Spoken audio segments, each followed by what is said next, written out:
and that we want to make it explicit what that protocol is. So I'm just going to read this next couple of slides so that we have in the record and for everybody present what those rules are. So this meeting has been called to conduct the business of the city of Boulder. Activities that disrupt, delay, or otherwise interfere with the meeting are prohibited. The time for speaking or asking questions may be limited.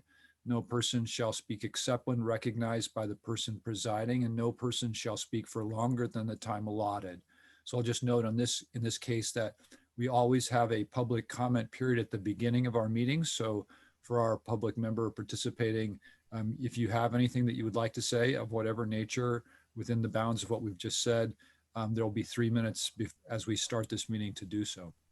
And finally, each person shall register to speak at the meeting using that person's real name. Any person believed to be using a synonym or will not be permitted to speak at the meeting. If someone comes into the meeting with a telephone number or a name associated with a specific device, i.e. Tom's iPad, the host may ask for a full name before allowing that individual to speak.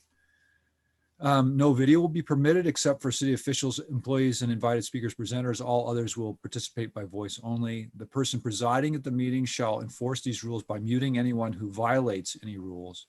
If the chat function is enabled, which in this case, the chat will only enable a communication to the host, not to any of the board members. It will be used for individuals to communicate with the host. It should be used for technical online platform related questions only. If an attendee attempts to use chat for any other reason, seeking assistance, the city reserves the right to disable that individual's access to chat. And finally, only the host and the individuals designated by the host will be permitted to share their screen during this meeting. Okay, so those are the ground rules for our meeting tonight. And with that, I turn it over to the chair of the EAB, Justin Brent. Great, welcome everyone. Good evening. I guess Happy New Year. And Paul, I don't know if you're here to participate on a specific agenda item or if there's something you'd like to say in public participation. That's sort of, I guess the approval of the minutes is our first thing, but then we'll move to that. But Paul, is there anything particular that you'd want to cover? I'm to unmute myself. Cool. No, I'm here to observe, and I did not know where to find an agenda, so I'm not actually sure what's on your agenda tonight. Okay, it's pretty light. You can find it if you Google City of Boulder Environmental Advisory Board. On the right side, right frame, there's like a most recent packet link. But I can tell you really it's the entirety is sort of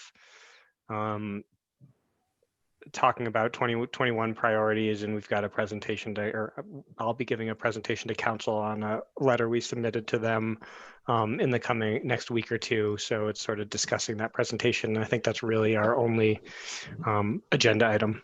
Okay, cool. I'm considering applying to be on the board. Oh, great. Well, welcome. And yeah, happy to. Yeah, I'm sure any of us would be happy to talk to you about it sort of offline if you're interested. Thanks. Yeah. Okay, well, I guess the first thing is approval of the December minutes. Motion. Is there? Great, I'll second it. Anyone? Do we have to vote on this? I always forget. I think we're good. Yeah, good. All right, the minutes are approved from the last time. Great. So I think the main thing we have to discuss is the presentation to council. I think I have 3 minutes allotted to me to summarize our letter. You know, it seemed like we got what little feedback we've heard, at least from council staff, was, you know, thanks for your time, but I don't know if anyone else has heard anything else, but I don't think we've gotten any feedback other than that, which wouldn't surprise me. I don't think council frankly would even have looked at it yet. Yeah, so probably not. I think, right. So Oh, did we lose we lost Susan. Susan? But sorry, you were talking about this council letter. Yeah, that We we did should. get, we got feedback last year, but you're talking about this year, right? Yeah, this Yeah, current okay. year. I don't know if we should give Susan a minute or two to rejoin. Good. Paul, by the way, do you have do you have anything that you'd like to say during public comment, just so we'll know? No, I don't. Okay. Great. Okay, that was the sense I got. Sorry if I didn't make that clear.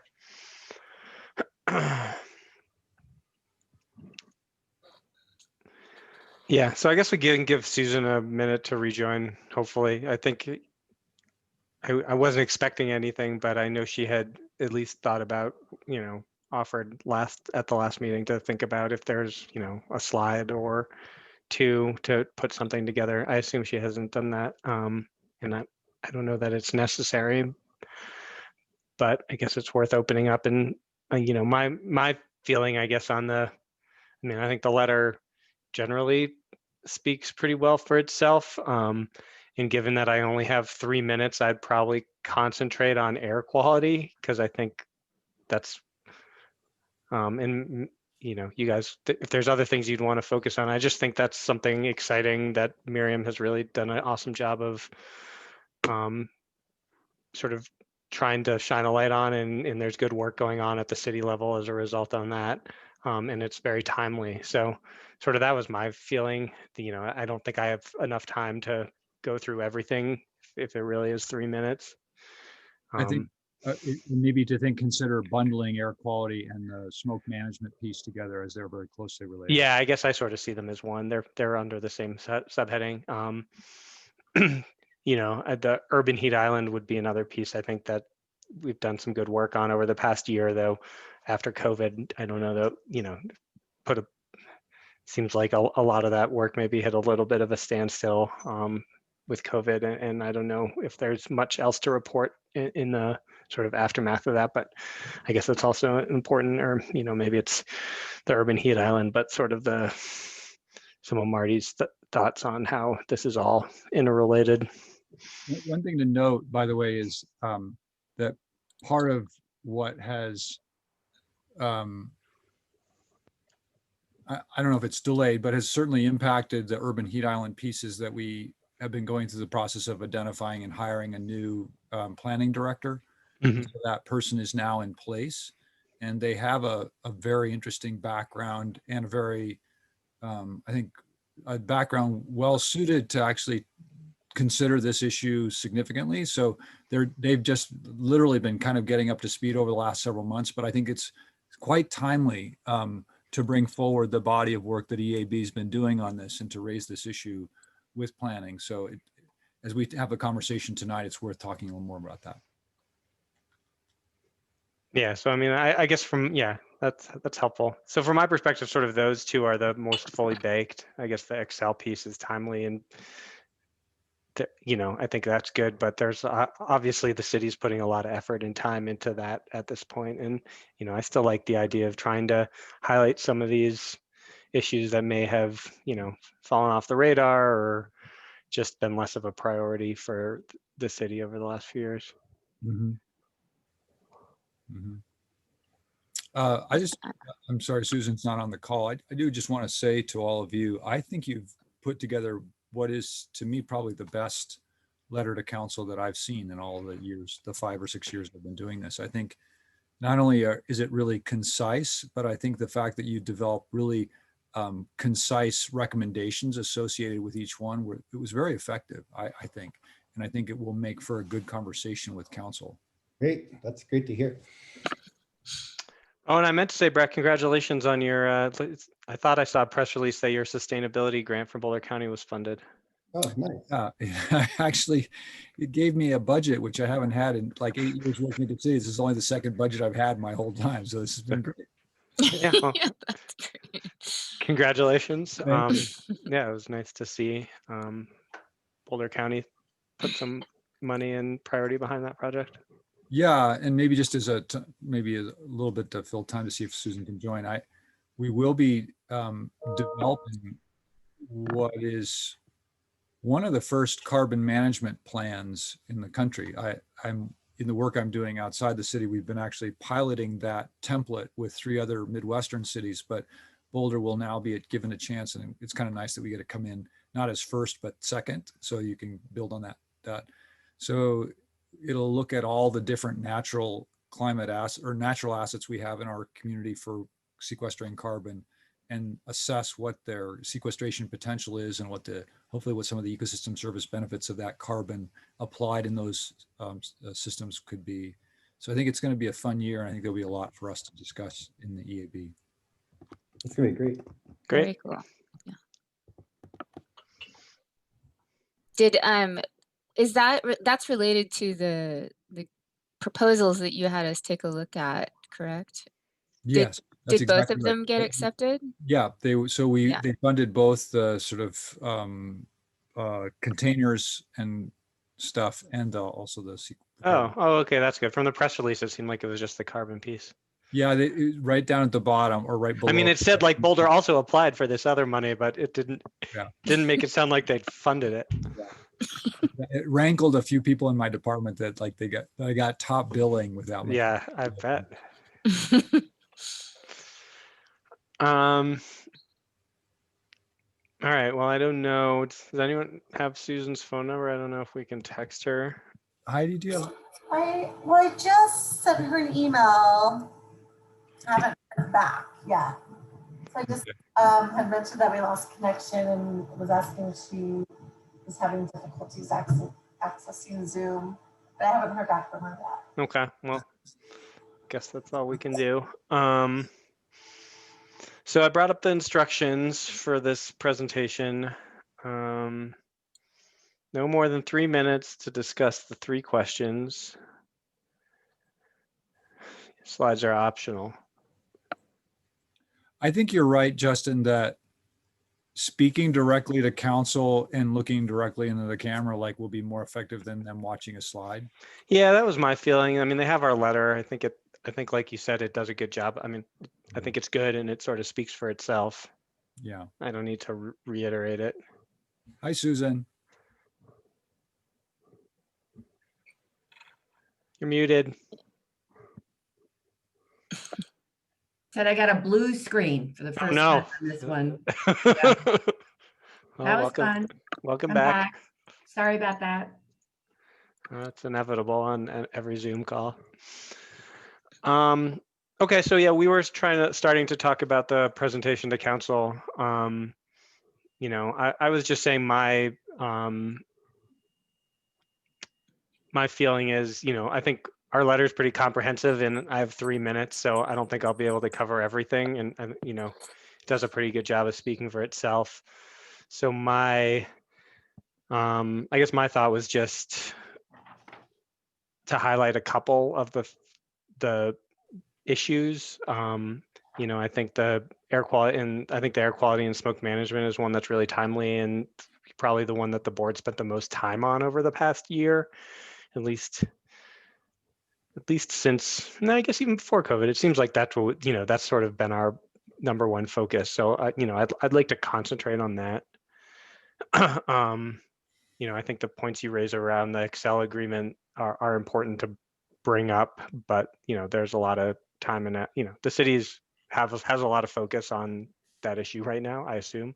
It seems like it. And that, you know, I like the frame of that EAB's taken the past few years, which is trying to identify some of these issues that have, you know, maybe fallen off the radar or gotten a little less attention. And I think this one is timely and important and seems like sort of primed to take off given what's been going on between, you know, Boulder County and the city of Boulder and other organizations in the region. So that would be my suggestion. I don't know if other folks have other ideas. Yeah, I certainly think that air quality, particularly in the current context, is an important one to focus on. But I don't share your opinion that there's a lot of attention being given to the Excel settlement agreement, or how we move forward with it, or how we reconcile the settlement agreement with our community goals of 100% renewable energy by 2030. So I would be disappointed if we didn't give that equal airtime as an environmental advisory board. Okay. Is there anything you'd want to add other than what we say in the letter itself? No, but if you have 3 minutes to present, I would want it to get equal focus in terms of, hey, there's so many unknowns. This is our #1 contributor in terms of climate impact in Boulder right now. And so the Environmental Advisory Board, I think, should indicate that in the coming year, we're going to stay on top of that situation. Okay. Yeah, I mean, I think that's reasonable. Like I feel like I've said at past meetings, I'm willing to give the city the benefit of the doubt at this point because we're sort of day one of this new world with the agreement with Excel and, how that looks in reconcile and with the city updating its goals. But yeah, I'm happy to mention those things. I think the good news is that council, at least many councils, basically use these letters to be able to raise issues that they want to make sure are emphasized. So that so Sam Weaver might actually pick up on the ecosystems piece and say, this sequestration piece, that's really important. Or, somebody might pick up on the Excel piece. So it's like, yeah, that's, so whatever we intend for you to say. Yeah, exactly. I mean, I assume that they'll have their questions, and I guess I haven't been part of one of these in the past, so I don't know how the format works. It seems like from the email, they just sort of let every board talk, and then council asks questions at some point. But I have no idea. Yeah. Yeah. So I mean, I'd probably start off just by highlighting what we say in our executive summary about why we brought these 5 topics in, and just say I'm going to focus on a few, but not to minimize the importance of the others, just because it seems like they're the most, the ones that we spent the most time on and are most interested in moving forward. Sure. I also think it is actually really valuable for council, who certainly is aware of the Excel agreement and are certainly going to keep talking about that, but may not have any exposure to the urban heat island effect or discussions about smoke management, because that's not actually a part of what's happening in the city now. So not in any way to say you should only talk about those, but I think it is really valuable when boards raise things that the council isn't otherwise already thinking about in one way or another. Yeah, no, I agree. And I guess that's what I started off on. I think those, getting some of these issues that, and it sounds like at least Sam might be interested in soils and sequestration, but I assume that's not sort of the priority of a lot of members of council as they think about our climate goals and climate impacts. Yeah. Well, and by the way, so we can talk about this more in a minute, but there's also going to be lots of opportunities to continue some of these themes early this year, because we're, as staff, about to bring to you and then ultimately to council the next iteration of our goals and climate action plan. So all this stuff is going to get on the table one way or the other. Right, that's what I was just going to ask. I mean, we're already, just based on the introduction that you let us have a peek at, it sounds like we're going to be addressing a lot of those issues initially anyway, along with council. Yeah.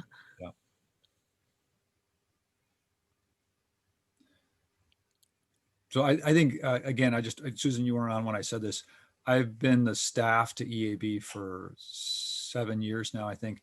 I think this is probably the best letter to council that I've seen the EAB come up with, in the terms that it's very concise, and it also has very specific recommendations. I mean, I think in the past, the board has been good about making statements, but then to be so specific about what you suggest they do, I think is really helpful to council, because then it's like, well, what do you want us to do about it? Well, here it is. So I just want to commend you all for, I think, what is a very actionable letter.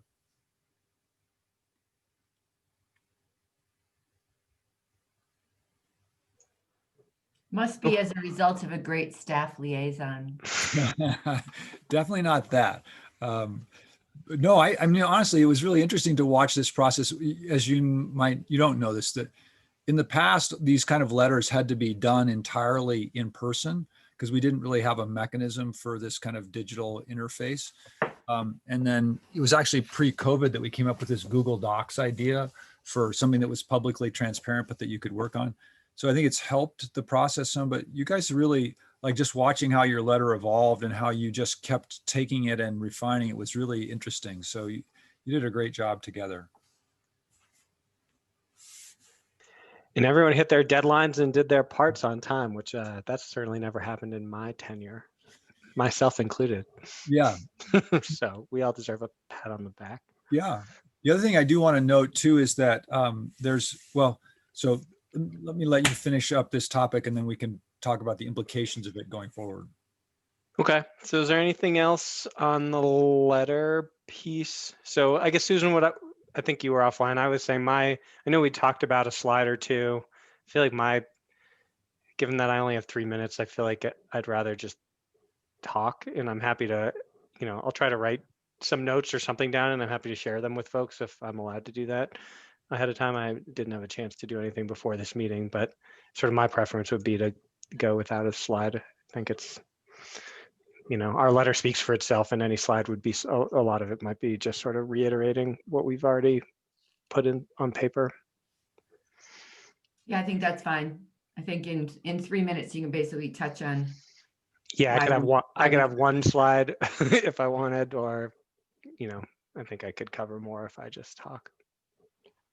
And knowing that actually from watching councils in the past, actually what's most influential to them is the person-to-person interaction, they get so much documentation and so many slides that it just won't be that effective, I think. Showing more real people here on the EAB. Right. Great. So is there anything else on that piece that anyone wants to? Yes, one thing is Heidi, sorry to interrupt. My understanding is that the manager's office is trying to give the board presenters a time slot, like an estimated time of like when EAB will present. So if that comes forward, we'll make sure to send that along to you. Oh, great. I was going to ask you that because if there's however many boards and they're all speaking for 3 minutes, I was wondering if I need to clear my whole night or what. I heard No, that's the case, but I haven't. Clear the whole day, yeah. Probably just clear the week just to be safe. Yeah, so I heard that was coming, but I haven't seen anything yet. Okay, yeah. Thanks for that, Heidi. Sure, no problem. And Heidi, if you could let the rest of us know what that time frame is. Yeah, I for one would want to be there. Yeah, will do. that's great. And it's nice when the board chair can say, and there are other members of EAB present for this. So that's Yeah, great. it'd be great.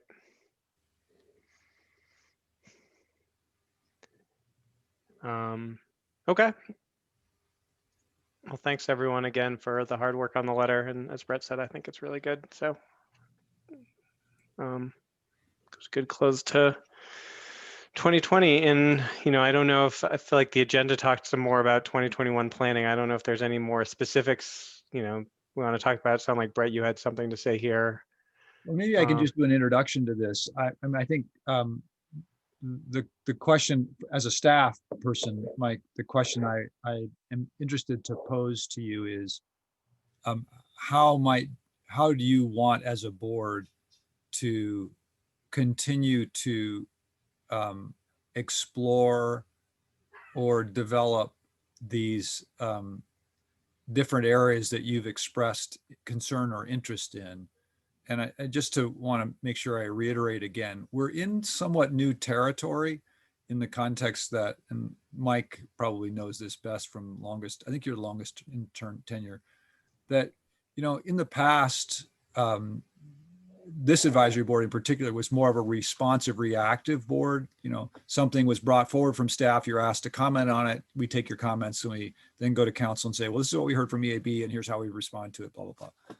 And it's really because of some members of this board in the past who said, look, we have a lot of experience and expertise. We can do more than just be reactive and responsive to you. We can actually help you think about things ahead of time.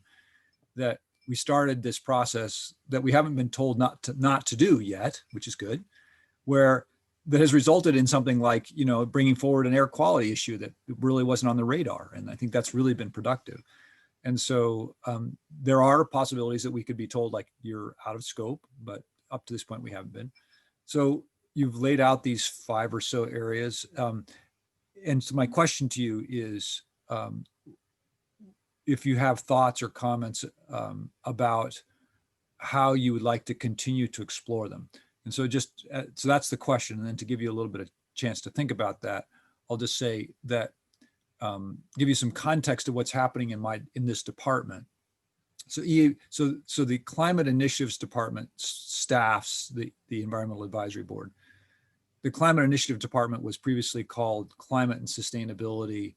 And then I think prior to that it was called the Local Environmental Action Division. So we've kind of morphed from being environmental action to being environmental action, climate, sustainability, to being now, at least currently, labeled exclusively climate stuff. And as you may or may not have seen, our staff leadership position just changed. So we had a director who was actually initially hired as a consultant to work on the utilities division, and then was made director when Heather Bailey left. But at the end of the year, the city chose not to renew his contract. And Jonathan Cohen, who was the city's chief sustainability officer, has been invited to be the interim director of climate initiatives. There's a new state law that actually requires that all positions now have to be posted if they're changed or filled. So we will open to a hiring process probably maybe in the second quarter of this year for the director's role in this department. So, Sorry, Brett, will Jonathan be able to apply for that position? Yeah, he Okay. will. I mean, Right. Yes. Okay. So, and it's interesting to note, by the way, that Jonathan was the person who staffed EAB before me. So he knows EAB well. And one of the things that he's keen around is for our department to have a more active engagement with the EAB. And so, like in the past, the EAB's letters to council might not even have been considered or thought about in my department. And this year, largely because of Jonathan's leadership, he's like, no, what is it that they're writing to council? Like, we're really interested to know what they have to say. And so I think that you can anticipate our department wanting to be in closer contact with you and to think with you about how you can be even more engaged and influential in the city's work around environmental issues. So where that certainly is going to happen this year is that we are on a trajectory to go to council in May with a new plan.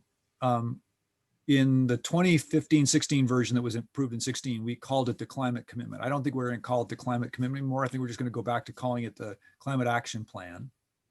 And so the idea, though, is that we're going to give council a new climate action plan in May that includes both an update on our goals, targets and metrics, but also a sort of rethinking about what we should be focusing on, given what we now know about both climate change and what we think actually has an influence on climate change, as well as now, because climate change is happening, whereas past plans were entirely about the mitigation side, we now have to be thinking much more about adapting to climate change.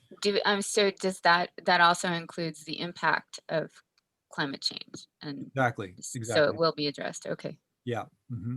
And then the other really core design feature towards all actions has to be how it addresses equity and social justice. So, so it's in that context that we've started a process of writing this plan. Sometimes in the past, frankly, to be honest with you, the way we've actually achieved internal understanding about what we're going to do is that we write a memo for council, and then everybody, both within the department and other departments, starts to participate in writing. And that's the way we get sort of alignment about what we're going to do, as opposed to sitting down and saying, what should we be doing? And then let's all write in a memo about it. So however that happens, we're actually trying in this case to get some more internal understanding and alignment before we go out to the community or to the council with something. So what I have shared with you is, and we'll get to that. I'm not trying to get to that yet, but is sort of almost like pre-public process in a way. So anyway, the point of all this was just to say, and I'm buying you time so that you can answer this question of like, what do you really, as a board, or what are you curious about, or what do you think you could, as a, given who you are, how could you add value to the city's efforts? Knowing that in one of those ways that is you're going to be asked to be very involved in thinking with us about how we present this new climate action plan.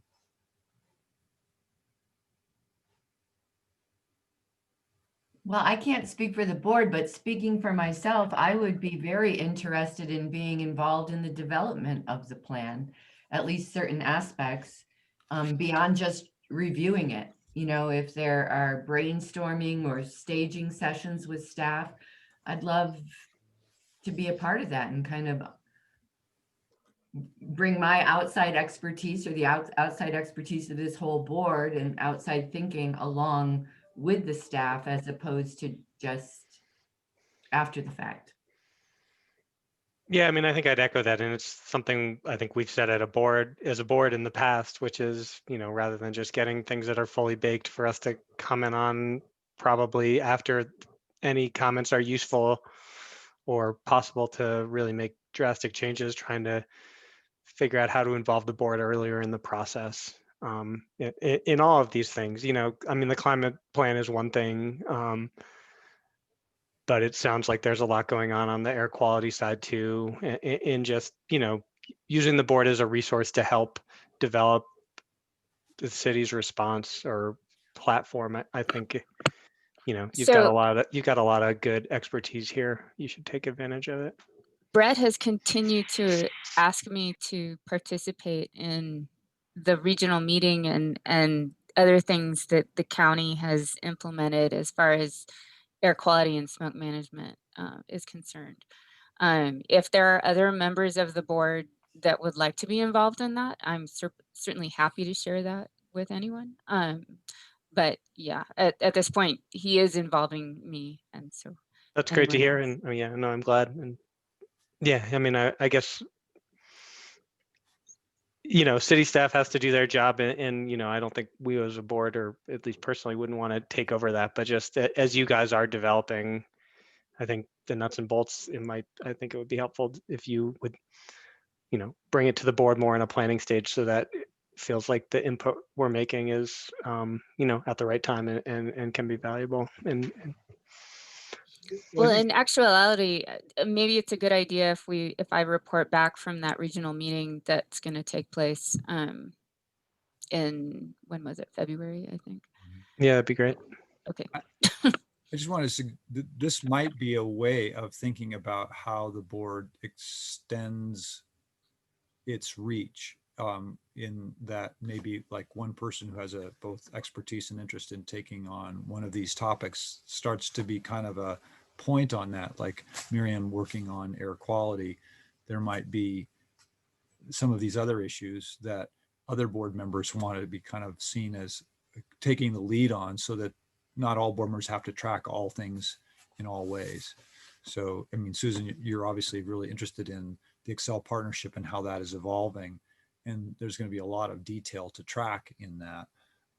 So it might be, for example, I'm just throwing out as an example, that you might you might say, I'd like to sort of track this one and keep bringing back to the board what I'm learning about this and ways that the board might be able to offer constructive comment on it or something like that.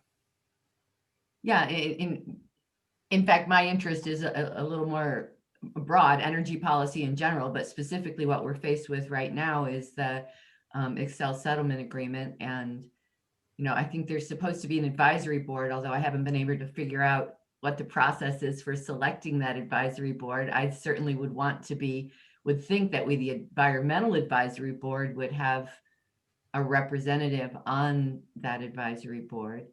I also wonder, you know, so many of our environmental issues have direct overlap with other boards. The electrification of our transportation grid, minimizing urban heat islands should be of concern in our planning board. And it doesn't seem like we have a lot of cross-pollination, so to speak, in terms of getting other boards kind of interested in our climate action plan and the environmental aspects of what they're doing. And so I think as a board that perhaps we could take a more of a leadership position in reaching out to those other boards as well. I don't know how anybody thinks about that. Let me just provide a little historical context to say it probably is true that it ebbs and flows, but the EAB actually in 2015 took the lead to coordinate cross advisory board gatherings and facilitated meeting with all these other boards around the climate action plan at that time. So it was that entity then. And then in 2017, this board also convened cross advisory board meetings around a discussion of what the role of ecosystems is in climate action. So, but because the board turns over, because time changes, we have to keep refreshing this, I think, collaborative piece. So I agree, though, that it has been there's a legacy of this board doing that kind of work. Great. So we have a precedent for it. I think it would be with you preparing this climate action plan for May, it would be a great time to resurrect that. Yeah, and so in fact, given the time frame, it might be something that we ought to actually think about setting in motion now if we wanted to try to have a multi-board discussion about the climate action plan. The challenge is it's a very compressed time frame. Like if we're going to be presenting to council in May, then we have to have the proposal or the document that we're developing to them done by very beginning of May. I do think it's possible, and maybe we should think about this, that we could look at proposing now to the other boards that we have a multi-board meeting in April, at which this board would certainly probably be the most familiar with the climate action plan we're coming forward with, because I'm going to be giving you this kind of orientation early on, so that maybe you're helping to facilitate a conversation with these other boards in which you can help guide them to say, here, Parks and Rec, here's an area that we want to make sure you'd seen and whether you have any comments on, et cetera. Yeah, I think that would be a good idea. I agree. Heidi, let's make sure we flag this to talk with Jonathan about. Yeah, will do. And I guess can I just also a question to you, Brett? I think in the past we did coordinate joint board meetings where we try to schedule based off of folks' availability. Is the intent to have, I'm not sure which boards would be involved, but is the intent to do that again? Or is the intent to hold the EAB meeting in April and invite other board members to that meeting? I think the way we've done it in the past is more the former, like we create a special meeting. Special meeting. Okay, yeah. Thank you. So great suggestion, Susan. Thank you. I'm glad you kind of flagged that now so we could get that in motion. So, but I mean, I'm poking at this a little bit. Like, so you have these, I don't know, 5 areas that you've identified in your letter. And Miriam's sort of taking a lead on air quality and smoke management. I know Marty's not here, but so there's this sort of soil sequestration aspect. There's the Excel agreement piece. I need to go back and what are the other ones here? So Urban heat island. Urban heat. Yeah, urban heat's still really interesting to me for sure too, as well as the soil stuff. But I feel like the urban heat came from our board, so directly I'd like to see us continue to pursue it. Is that something, Michael, that you would be open to kind of taking a lead of being connected around? Mm-hmm. Yeah, and I'm totally excited to help with the soil stuff as well. But I feel like the urban heat was really cool, and that it, like you talked about a little while ago, like that was something that we as a board sort of brought to the surface, right? That wasn't happening on its own, that we kind of came up with, I felt like, and drove. So I would like to see us not just drop it. Right, and Marty was always very focused on the intersection between urban heat island and air quality impact. And and climate change as kind of a whole picture. So Yeah. I don't think we should discount that. No, exactly. So it's almost like the three of you each have a part of this thing that's sort of interwoven. Marty being kind of at a nexus of it, but yeah.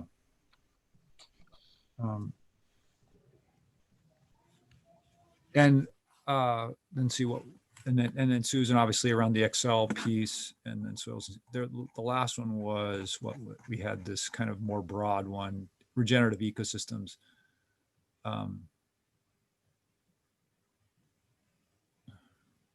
Yeah, I mean, the Excel piece is something obviously that I'm really interested in as well, though I'm a short timer left on this board right now. Right. You don't have to answer this, but so is it Michael and Justin that are both, oh, no, Marty and Justin are both potentially spinning off. So unless you. Is it just, I thought it was just me. I think it's both. Let me go back to the website. I was surprised to discover this. I think it had to do with.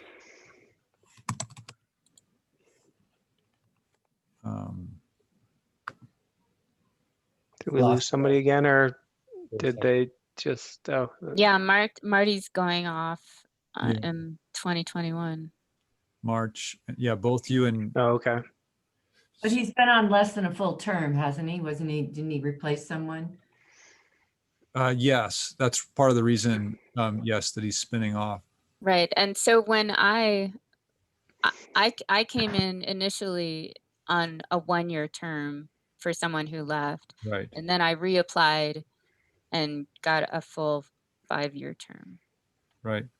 Justin, I'm sorry, I had referred to Michael as longest serving. You've been on since 16, is that right? I was here, I think this is my last of 5 years.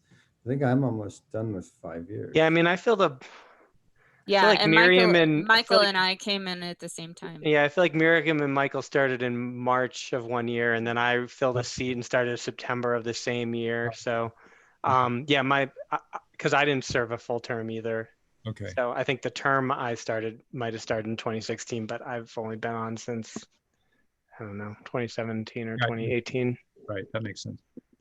So Our board, are we term limited? Like, Justin, are you gonna apply again? Can Marty apply again? Well, that's what I was just about to, I think you can apply again. So Justin, I was just wondering, do you know whether you're going to be applying again or not? I haven't decided yet. Is it open? I guess I haven't gotten any. I feel like there's usually an announcement, and I never got it. I think It I is asked open. about that. Heidi. Oh, okay. I assume if Paul's on, because he's interested in applying, that it is open. Yeah. So. Yeah. There's a recruitment flyer on the website. Oh, there you go. Okay.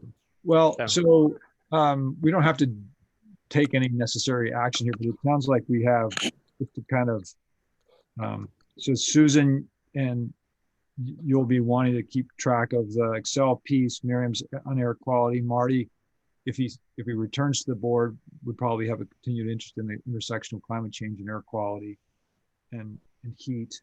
Michael, you're open to continuing to kind of help keep this urban heat piece going. I'd like to do that, sure. I guess I would just like to raise my hand, Michael, and say I'm also really interested in the intersection between urban heat islands and our planning policy. So I'd like to be in that. That's great. That's a logical intersection for sure. Yeah, definitely. Yeah, and I guess the Excel piece and is of the things in our letter is probably the one that I have at least the most expertise in. Yeah.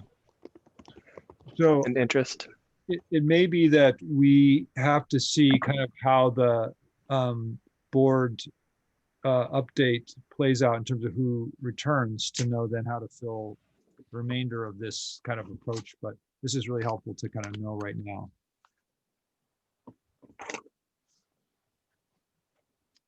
So, okay. Justin, is there anything more that you think we should try to dig into in terms of how the board pursues these? I don't think so. I mean, yeah, I mean, I don't think so. It seems like it's more just hopefully there's some opportunity to collaborate a little more with city staff over the coming months. Great. Great. Does anybody know if Marty's going to reapply? Yeah, good question. I'll follow up with him and find out. That's a question I don't know. I'll send out a link to the flyer. Oh, thanks, Heidi. Yeah, and I missed it. And maybe I got an email. about it. Okay.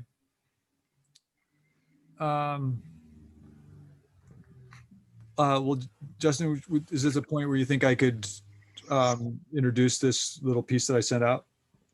Yep. Okay. So yes, as noted earlier, we are in this process of starting to try to write this new climate action plan. We, as you know, had launched this, what we thought was going to be a much more significant and robust community engagement process called the Community Mobilization Action Planning Process, or Climate Mobilization Action Plan, CMAP. But COVID obviously significantly interrupted that whole thing. We know that our city climate plan and its associated goals are outdated. It's not even in some ways as ambitious as the states now, which is kind of ironic. So there is, it's not like we can wait till we get out of COVID before we can really, and go through another long process. So we feel like we need to bring something forward. I think also there's the sense that any notion that you can create long lasting plans around climate action now is kind of, doesn't seem very realistic since everything is changing so quickly, both the context of climate and also how we're responding to it.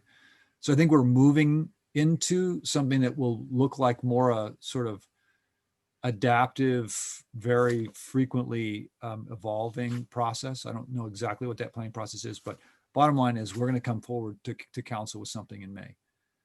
So, and I think that probably we would all agree that this is a very profound moment in our both societies and species recognition of and effort to address this process. Like if nothing else, 2020 was such a stark reminder of the fact that climate change is here and it's happening and it's going to be even more intense. And so one of the really big challenges that I feel, and that I think our department feels right now, is in the past, especially in Boulder, we have this kind of legacy of like the gung-ho, like we're going to lead in the effort to stop climate change. That's how it was initially. And then by like 2016, 17, it's like, holy shit, we're not stopping climate change. It's happening. So now we're going to lead in the effort to keep it to a minimum. And till you get to now where it's pretty clear from at least a lot of the science that I'm looking at that there's no stopping this at a minimum now. We're in it in a really intense way. The impacts that are already baked in are profound and terrifying, frankly. And yet I think as a society, I see this in myself, but I really do feel like I see it all around me, that we're not living as if we know that's true. Partly because we don't know what to do about it. And I think that part of we don't know what to do about it is because we've been coming at it in this very incrementalist approach that never, frankly, was destined to be successful to begin with, because we weren't changing the underlying systems that are driving this process. And so not only do we have to say to the community, like, this is really, really bad and it's going to be worse, and we've got to figure out how to deal with that. We also have to say, and the way we've been approaching this, if we keep going, we can't just do more of what we're doing because that's not been successful. So those are two pretty difficult messages to deliver. And I was invited to write the intro to this plan, which in many ways, I think was intended to try to set the stage of these themes. And then the next sections would be about, and so, okay, now here's our work around it that we think that we should be doing around energy. And here's our work around material economy. And here's our work around ecosystems. So what you got from me was my first effort to try to figure out how to frame this in a way that was really direct and honest, probably more direct and honest than many people will feel comfortable with, because I think a lot of people feel like, well, don't tell people how bad it is because then they'll just check out and stop. And I think that's the way we've been going about it for a number of years. And I personally am not sure I believe in that anymore. But anyway, and then the other part is that I think we're really struggling to try to think through, what does a new approach look like? What's a systems-based approach to climate action look like? So I'm just trying to give you the context of what was shaping how I tried to write this document, not to say that it was done correctly or well. And Paul, I'll just acknowledge for your benefit that what we're talking about is something that has not been officially released. It wasn't actually in the minutes or the packet for this meeting because it isn't ready for public consumption. But in this kind of way that we don't, sometimes in the past, have tried to do, I'm trying to give you as our board, people who we respect and care, your opinions we respect. I wanted you to give me some feedback about this before we go much further. So that was what prompted this. And so I've gotten the comments from Michael, and Marty sent some comments in as well. And I just, what I would personally like is comments also, Brett. I don't know if you saw. Okay, thank you. So what I was going to ask for is that we could just, I'd love to hear your sort of verbal interaction, and then I would love for you to write any comments that you have in that. So thank you, Susan, and thank you, Michael, to me, because then that's really helpful for me to have as a reference that I can use in the document drafting process. So that's the intro. Yeah, let me open it back up so I can see my comments again. Yeah, and I guess I did actually pose some specific questions, so I should go back and look at those that I. Well, I would just like to say I found it to be hugely thought-provoking and educational. I learned some stuff just reading this first chapter.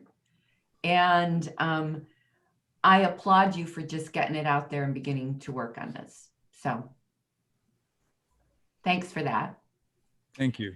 I feel like the heartfelt intro that you just did with regard to the urgency of climate change, I would say that a little more clearly right up front. In the first several pages, I kind of felt like I was, you were justifying that climate change is real.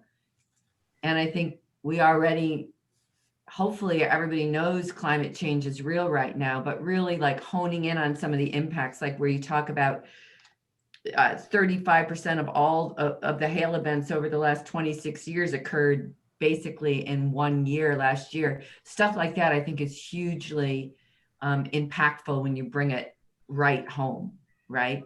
There's going to be wildfires, there's going to be hail events, there's going to be air quality impacts. It's like, okay, we all know that this is now no longer theoretical. There's stuff happening all over the world, and there's stuff happening right here at home. I would get even more crisp about that, just in terms of the opening. Okay, thank you. What about, so I'll just stay with you, Susan, for a second. So there's the framing of like, okay, this is big and real and difficult. And then there's the next step, which is, and the way we've been approaching this hasn't been effective, in part because we've been taking it very in a silo or incrementally, and that we need to take this sort of systems-based approach. Did that logic of the systems-based approach make sense to you? It makes sense to me. However, you'll see in the notes that I sent you, I don't want to say a systems-based approach instead of what you're referring to as an incremental approach. I want to say a systems-based approach in addition to an incremental approach. And in particular, I have that opinion, I think, because I believe a lot of systemic change occurs from individual choices, very often individual economic choices, and that we can, as individuals, affect things like the price of solar coming down, the price of electric cars coming down, not using plastics. I mean, there's a lot of things that we can do as consumers that have direct systemic impacts, even though we're individuals. And so I just, let me just look, I printed it out. You talked about in your systemic approach of influencing policy and law, economy and markets, which, you know, that's part of what I was just talking about, and culture and social norms. So I don't know, rather than saying instead of, I would say we need to expand what we're doing, you know, into this more systemic approach. And what we've been doing is a component of that, but not necessarily instead of. That was my initial reaction. That's helpful. Thank you. Anything else you'd want to, I thank you for the written pieces, which I'll go back and look for, but anything else you want to call out right now? I really loved the part where you expand, where our initial understanding was just about energy systems, and then you expand it into energy systems, materials and circular economy, and ecosystems. And I thought it was kind of interesting that, in fact, if you look at our letter to City Council, most of the things we're talking about aren't just about energy systems. They get into those other things as well. And I think it's really important to expand that perspective. So I was happy to see that. Yeah, thank you. Great, thank you. Michael, what about you?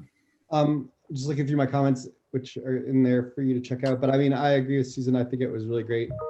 I really liked that you included the, in the beginning, you also included like the framing it in the context of both like temperature and ecology, but also like calling out like billion-dollar disasters. I think that like it makes it really easy to understand.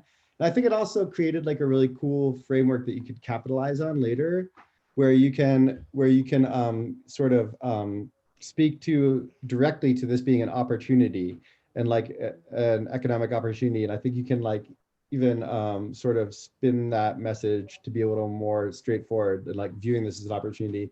And there's a part in here where you know, where you're talking about the current systems, like energy systems, agricultural systems, land management systems, et cetera. And you say that they're also indicated as major causes for a number of other significant crises. And I think you could take that and also say, well, they're causing problems right now. We recognize that like these things are fundamental to our society. Yeah. And then you could go back to that idea of there's a huge opportunity here in redesigning these. And we're not saying like suddenly we're not going to have energy and we're not going to have this, but make the point that we can maintain these systems, but make them better, and also continue to like see this as an opportunity to redo things well. And I think, you know, it ties into what you said, you go on to say later with your switching of viewing carbon from like a problem to a solution. And I think you could link all those things together and speak just a little bit more to the concept of like, this is a huge opportunity, and really frame it that way. But I think you're right on the cusp of saying it, and like all the things are kind of there and sort of, yeah, I guess that was my general feeling, was like everything's there, but I'd want to see like this systemic change framed a little bit more as an opportunity. Like this is a good opportunity to like redo things. And I think, but otherwise I thought it was really great. Yeah, that would just be like the final step I'd take to it, I think. Thank you, Michael. Yeah. Miriam, what about you? Sorry, I only got through half of it. So I don't feel like I can make a clear assessment of it for you at this point. I'm sorry about that, Brett. That's fine. No worries. I welcome your comments. I know we're all really busy. Yeah. So, yeah. Okay. Yeah, no problem. Justin, I'll bet you're in the same boat. I read it on my phone, so I did read it earlier, but it was not a close read. You know, I mean, I think my thought, and something I mentioned to you earlier, is, I mean, I agree with everything, you know, with the things that, you know, I think the framing up top about the importance and immediacy of, you know, climate crisis is great. And, you know, it's all there, and it's, you know, tying it back to the city of Boulder is important. You know, I guess the only, and I like the framing of thinking about systemic change rather than incremental, but at the same time, you know, I think the city of Boulder needs to be really clear-eyed about what its role is and what it can do. Before, you know, I think often the city of Boulder tries to be the best at something, but before it can be the best at something, it just needs to do it well. And I think climate action is the same way, not that the city hasn't been doing it well, but that we really need to focus on what we can control. You know, the city of Boulder is not going to solve climate change, and it never has been the goal of this, or it's never had that role. I think its role is, are there policies we can test, and can we do a good job of getting our own house in order? I think more and more the role of a city has to do with resilience and adapting to climate change, because as you eloquently have pointed out here, these impacts are happening now, and the city has a big role in how it plans and designs its infrastructure, and provides services to the community, and how providing all those things in a way that is adaptable and resilient in the face of climate impacts, I think is a huge undertaking, and something the city needs to focus on more than it has been. And on the mitigation side, I think some of these, it's important not to try to set the bar too far. And if we think about systemic change, I think unfortunately the city of Boulder is not going to change the whole system around consumer culture in our country and our world, and that it's important just to keep the eye on the prize, which is, let's do the best we can on what we can control. And part of that is, I think there's a lot of opportunities in energy if we can, just trying to build markets, and that can lead to systemic change. But I think, like Susan Chitt said earlier, a lot of these things are based on incremental and individual choices that can together over time lead to systemic change. But you're never going to be able to snap your fingers and come up with a policy document from a city that's going to do that. It's interesting what you're provoking for me, Justin, is in some ways I entirely agree and appreciate with the sort of pragmatism of your view. And on the other side of it, I think that we've had a more profound effect on the world sometimes than we might even, in our somewhat elevated sense of ourselves, even know. I think it's not a stretch to say that Boulder's efforts around renewable energy and energy policy have been a huge influence on the state's efforts. And the fact that we actually then even helped, we in the county created Colorado Communities for Climate Action, which was a major lobbying influence that helped to pass the 2018 energy packages through the state. That when we launched our building electrification initiative, which was one of the first efforts in the Western US around that, we also helped to launch a national initiative called the Building Electrification Initiative, which is now helping to lead electrification initiatives across the country. So I think what I might be inclined, maybe it's just wrong. I might be inclined to actually call out a few more of those examples where, because we are a well-resourced community, because we are one of the few communities that actually can fund a climate department because we passed a tax on ourselves, we actually have this ability to do things that lead in ways that other communities couldn't because they just didn't have the resources. Yeah, and I guess I didn't mean to poo-poo what the city's done, because I agree with you on those areas. I think it's just the things like you brought up are good. Those are policies that the city can control, and I think the city has had a lot of impact. I guess I've often worked at the state level, and the states are the laboratory for the federal government, is how we who work at the state level like to tell ourselves. Mm-hmm. And I think in some ways, like you said, cities can be good laboratories for states or federal too. So I think those are things that the city should absolutely continue to work on, the things you brought up. But, trying to think some of the broader are, if, it's going to be hard for the city of Boulder to pull policy levers around, consumption and consumer culture. And, I know in Oregon, they've been trying to do it. But it's, there are, to lead to systemic change in some of these other areas, I don't know, maybe I'm wrong, but I guess it's hard for me to see what the role of that a city is really going to be the leader in that. But no, I agree with you on the energy side. And I think there's a lot of, as electrification moves forward, we're just scratching the surface. And there's a lot of great opportunities for the city of Boulder to help build that market, because, we're still not doing nearly what we need to be successful, and nobody really knows how. We're going to need to change the whole trades in the state dramatically in the next 5 years, so that every HVAC contractor is comfortable putting in heat pumps where they've all built a business on gas-fired furnaces and ACs combined. That's a huge undertaking, and I think the city of Boulder has a big role in that. But I think trying to narrow the focus on, let's focus on what we can control is important. I want to take this in two directions, and because I think it's a really productive, for me, it's a really productive line of thought. Let's just take the electrification piece. I think one of the lessons out of so I think all of in 2017, 18, we launched this effort to explore how we would incent this transition into electrification in the residential sector. And we learned a whole lot of things. And on one level, we could say we increased heat pump adoption by 400% because we went from like 50 a year to like 200 a year, right? So, right, but we know that we actually need to be at like 1,500 a year to be anywhere near the kind of transition rate we need, right?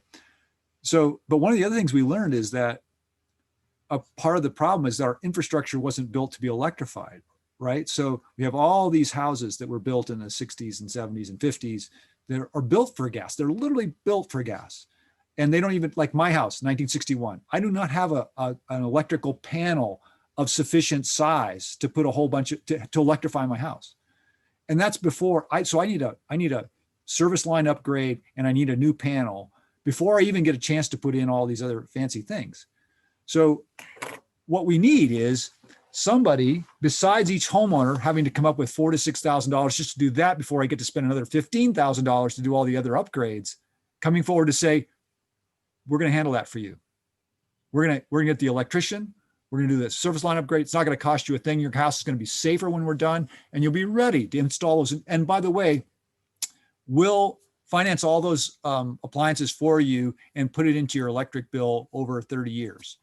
That's what we need. We don't need to keep putting this on the individual for whom, like, why would I put all that investment in my house when I'm only going to be like recouping a third of the benefit? Because that's going to be valuable for 30 years. I'm probably only going to be in my house 6, 8, you know where I'm going. So where I'm going with all this is Boulder could be leading an effort to move the utility at the state level to build that initial capacity. Yeah, so the financing and tying it all together. And yeah, I mean, I know Boulder's working on stuff like that now, and we work with you guys on it, at least in my other world. Yeah. So yeah, but I agree. I mean, I think there are things like that, which is how do we, I mean, if we need to be electrifying 10,000 houses a year right. in the state, we've got whatever 3 million residences. We've got to do it in the next 10 years. So where I was going with, I think there's one level of where we could talk about that. It's like, well, Boulder could have this huge effect. And then the other side of it, though, that you said is, wait a minute, if we're going to take this seriously, climate change is going to be way more impacting on our community over the next 3 to 5, 10 years. We need a lot more of our resources just going into preparing ourselves to deal with that. And is it really a responsible use of our public resources to be chasing after this effort to sort of affect mass consumption? Or should we be making sure that we're not going to lose, all of lower left-hand canyon because we don't have the the water infrastructure there? So I think that's a really other important point you're making. Yeah, and I guess I don't have an answer for that from the resource perspective, but I just think it's so. It seems like a great. There's such a role for local government on that. Used to be adaptation, now it's resilience. I don't know what the buzzword will be tomorrow, but these impacts are here, and if this year has shown anything, it's that climate change has arrived and the impacts are being felt in our communities. So by the way, just as an aside, sort of almost like you didn't hear me say this, but I'm going to say this to you. The city had a resilience officer. We had a resilience plan. We no longer really have a resilience officer. We don't really have an up-to-date resilience. I mean, we have, not to say that lots of departments are working on resilience in different ways, but I'm saying this is a whole new context and another issue that the EAB may be, could help make sure that we're keeping track of. Yeah, and I think that's why I was heartened to hear you talk at the beginning, how you're thinking of this more broadly. This isn't a climate mitigation plan or a climate action, this is a, whatever the current term is, but yeah, trying to think about it more holistically.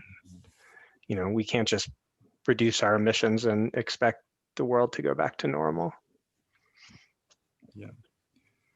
Well, this is really helpful feedback from all of you. Thank you. And for those who've written it up, Susan, Michael, thank you. And Miriam, I look forward to hearing what you have to say. Justin, if there's anything else that I do really appreciate, Justin, you know, you work in this industry, you think about this a lot. So if you have a chance to look at. Yeah, no, I'd love to read it in more detail. Like I said, I was just, today's been crazy and I had some time on my phone to look at it and that was it. Okay. So, and thank you. And again, not for public distribution yet. So. Hey, Brett, Yeah, I is have there a question time for that you. we can be, I assume the sooner the better, but is there, you know, what's Oh. your time frame just for us to If look there's at it? any chance you could get it to me by early next week, because we're going to go into staff review next week. Okay, great. And it'd be helpful to have that. Thanks. Susan? Yeah, I'm just thinking about the comment that you made at the beginning of this discussion, that it's hard to make like a 5-year or a 10-year or a 20-year plan anymore because things are changing so rapidly. And, you know, my background is software engineering and large project management. And in software engineering, we use a methodology now called Agile, for Agile project management. And it just seems to me that this situation lends itself really well to a more of an agile approach as opposed to the kind of old-fashioned waterfall approach. And I wondered if the city was implementing any of that. Or if you knew what it was, I can explain it or whatever. Yeah, I would love to hear your explanation for that. I'd say it's probably these different types of responsive, like in our department, we're talking about emergent learning, which kind of has qualities of that from a more social perspective. But yeah, I would love to hear your comments about that. So in the really simplest sense, and I'll use software engineering as an example because that's where it's most broadly used. It used to be that you would create some product requirements and say, okay, we want to have a product go to market in 2 or 3 years. And then the engineering team would start working on those product requirements. And all along the way, you'd see how you were doing relative to certain milestones. The problem with that, as you might imagine, as fast as technology evolves, consumer requirements and stuff coming out from competitors and everything changed so rapidly that you couldn't have a 2 or 3 year planning cycle. So agile methodology grew out of that. And agile methodology basically says you still have a goal for when you're going to get a product out there, but you're constantly shifting and changing course. You have sub teams that are called scrums. It's a term that comes from rugby, where you come together depending on the pace of a project once a week or once a month and take a look at what's going on with the competition in the market and how your development's going, and kind of reset your goals for whatever the next period of time is in an agile manner based on what's going on in the world around you. And it's primarily used in software engineering, but it's being used more and more in broader product management, which again is my expertise. And it just seems like that's an approach that we're going to need to take if we want to get to a certain place in 10 years. Well, man, all kinds of things are changing, right? Mm-hmm. Franchise agreement was a big change that we couldn't have or didn't anticipate, for instance. Mm-hmm. So it's just a different way of being organized and thinking about long-term projects such that you can really respond to real world variables that are happening all around you. I think it's good. So I think that feedback is going to be really valuable to offer as we start to come to you formally to say, okay, here's our plan. And you should say like, nice. Yeah. Have you been thinking about like an agile planning process? So yeah, so that's very helpful. Thank you. Well, that's good. I don't need to belabor this now. I'll just watch for any other additional comments from all of you in a written form. Already what you've given me is very helpful. Thank you. One of the questions that I posed in my email, Brett, was what the role of EAB would be in developing this plan and whether or not there was a plan for community engagement. since we have so much terrific expertise available to us in the community? Yeah, really good question. Like, so this is, and maybe we could think a little bit out loud together here. Like in the past, when our climate action plan was essentially an energy plan, right? Mhm. We had the tech team, for example, that was very active in, and still is, around thinking about at least the electricity side of things. But now we're saying, well, wait a minute, climate action is not only more causative factors. So we not only have to have thinking about energy systems, but also ecosystems and material economy. But we also have to be thinking about the resilience side of this. So it just gets so vast so quickly that we've been, I think, a little bit at a loss for like, how do we invite and facilitate feedback across this very broad range of different action areas. And then the other thing I'll just say, and again, this is part of, you can see this is thinking in motion, but so you have these causal factors, so energy systems, ecosystems, material systems. When we went out to the community in the early stages of starting to launch this in 19, that's when we got this feedback of like, yeah, those are good areas and they are important, but you've missed some. And that's why you should be thinking about financial systems and land use. Well, land use, frankly, feels like it was a little bit about our ongoing community disputes about land use, trying to insert themselves in another way. But financial systems was actually, I think, in a certain way, the realization that there is this sort of fundamental systems driver, financial systems, that we have to try to figure out how we're going to relate to. And that's where in the diagram that I think is in there, I'm suggesting that there are these two others, so culture and norms and policy and law. And we haven't, is there a role for thinking about how we create a coordinated policy and law strategy that's got an ecosystems component, an energy component? So I guess what I'm saying is it's hard to know how to organize the invitation for feedback, and any comments you might have are welcome there. Well, again, I think if you had committees or subgroups that were focused on those, on some of those areas, and you put out a call for interest. I mean, I'm just always constantly amazed at the expertise we have in this community in particular, in terms of people's background and what they can bring to the party, you know, and the more you involve people from the get-go, the easier it is to get buy-in later. So Brett, when was that big meeting that the city held that was at CU that had the different areas of basically the areas that you were thinking about bringing together, and then you had a bunch of speakers that spoke on everything? I mean, in COVID, it's impossible to do what you did at that meeting, but I think that type of meeting is where you can get input from the public and also provide information at the same time. So that's exactly the dilemma we're in. So Right. that was September of 19. Yeah. And then we were like spinning up to really go public in January, and we were a little delayed. We were going to move it out in March, and then suddenly COVID hit. And now, here we're still in this context where it's probably mid to later this year before we're anywhere near being able to gather again. So, did you get good input from the public at that meeting? Well, we got a lot of good input, and we got a lot of interest in the kind of thing that Susan's mentioning. Like, we have this long tradition of like forming citizen working groups, advisory groups, et cetera. But it's been hard to think about how to do that.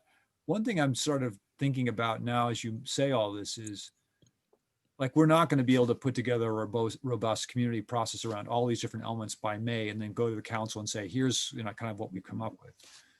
But we might be able to go to council and say, here's the framework, here are the areas that we think we have to be focusing on, and from here forward, here's our plan in each of these different areas for building this adaptive action plan around it. So right. If you still want community input on the process, I think you have to do something like that. Yeah. Yeah. And to a certain extent, you know, we've all adjusted to this Zoom COVID world. And sometimes these events are even easier. It's easier for me to sit here at my desk and have this meeting with you guys, even though I'd love to meet you all personally, than it is to have to go somewhere, you know? And so you can get a lot of people involved online who might not otherwise be available. Yeah. Well, I think what I'm getting out of this is there's a feeling of urgency that we need to come forward with some sort of sense of like, here's how we're going forward, but that we can't within that time frame do a robust community engagement. But that maybe what we should be focusing on more is rather than saying like, and here's the plan and here's what we're going to be focused on and we're committed to for the next 2 years. It's going to be more like, here's the areas of action that we need to be taking. And here's the sort of adaptive and evolving emergent learning process or whatever you want to call it that we're going to implement around energy systems, or we're going to implement around ecosystems, and we're going to invite people to start participating in that or something. Yeah, I think that's good. Well, I don't want to belabor this. I also don't want to keep you any later than necessary. This was really helpful. We'll have lots more, like, as you can tell, this is just the beginning of the conversation. I do want to just say, I hope that you've noticed that we're coming to you really early in the process in this, like so early that I didn't even this is not a public document. So, and it's because again, that we respect and appreciate who you are and the feedback that you've had, and this all validated that for me. So thank you.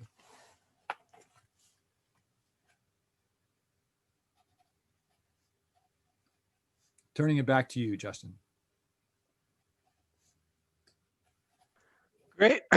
Well, thanks for bringing this, Brett. Yeah, I guess I really appreciate you coming to us this early in the process, and it's been an interesting discussion. Okay. Is there anything else folks want to cover before we adjourn? All right. Hearing nothing. Have a great January. Oh, sorry. Go ahead, Miriam. Just want to remind Heidi to let us all know when you will be speaking at council, so that we including me. Yeah. Yep, will do. Thank you. Thank you. Thanks, everyone. Take care. Thank you. Great. Bye. Yes. Bye. Bye. Bye.